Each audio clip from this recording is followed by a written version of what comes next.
un peu quoi. L'idée c'est pas juste on se pose, tu vois. Vous êtes dans la neige, c'est normal, vous aurez un peu de neige sur les pompes, vous tombez un peu, vous rigolez, vous vous regardez, vous me regardez quand je vous le dis. Et ça bouge un peu quoi. Hein? Très très belle. Sur moi, le beau sourire. Ouais, et une seule sur moi. Ouais, ça c'est bien aussi, ouais. En me regardant? Ouais.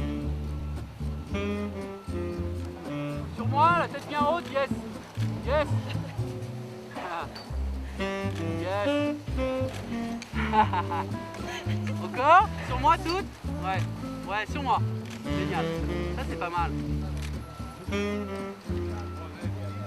Ah, c'est cool. Alors tout ce qui brille, c'est l'histoire de deux jeunes filles, Ellie et Lila, qui ont une vingtaine d'années, qui habitent à Puteaux à 10 minutes de Paris et aujourd'hui elles ne veulent plus être à 10 minutes de leur vie, alors elles vont traverser le périph' pour aller voir à Paris de l'autre côté ce qui se passe. Et ce qui se passe pour elles de l'autre côté, c'est tout ce qui brille. Pourquoi est-ce que tu as réalisé ce film? Il y a quelque chose de personnel qui t'a...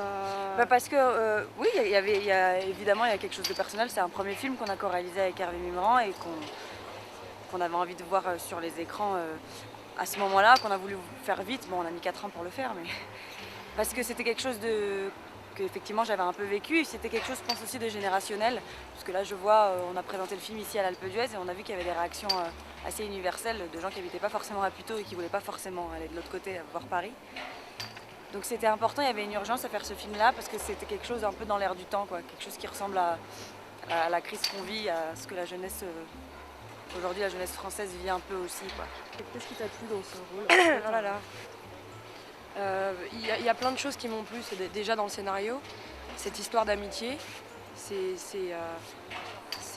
comme une histoire d'amour. Donc c'était déjà l'histoire d'amitié m'a beaucoup touchée. Et puis cette idée d'être à 10 minutes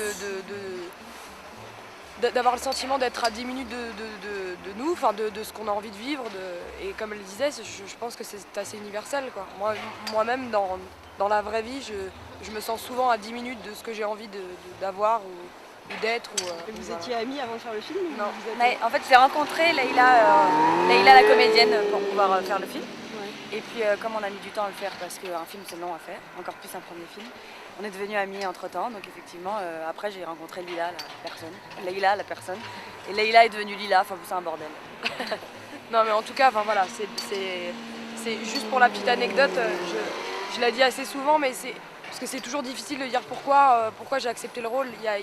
Il y a plein de raisons qui font que je sais pourquoi en tout cas j'ai fait ce film et pourquoi je défends ce personnage, enfin pourquoi j'ai eu envie de le défendre.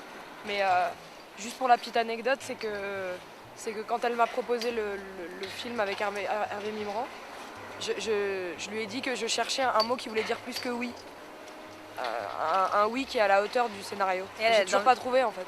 Bah, moi j'ai trouvé parce qu'après dans le film elle a mieux que joué. Ouais. Donc elle m'a remercié comme il se devait en étant au meilleur de ce qu'elle pouvait être, quoi. Merci Leïla. Merci Géraldine. Merci beaucoup. Oh, je t'aime. C'est formidable le cinéma, vous voyez? La famille du cinéma, c'est ça. Cinéma français, cinéma.